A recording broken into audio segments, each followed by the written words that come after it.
Near Mobile is a non-custodial crypto wallet for the Near blockchain. The first time you open your Near mobile app, tap on Import your Near wallet.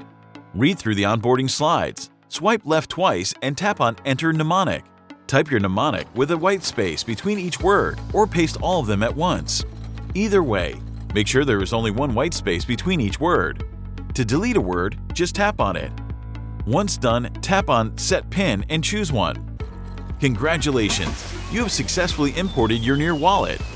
If you want to import a second account, go to the Wallet tab in Near mobile app and swipe left until you find Create your account. Tap on Import and then tap on Import with Mnemonic. Again, you can either type your secret phrase or paste it. We'll type it in this time. Once done, tap on Import Wallet. Good job! You can also import your wallet using your private key. But note that this method only works if you already have a wallet account on your Near mobile app. The process is almost the same. Just choose Import with private key instead and enter your private key by either pasting it or typing it.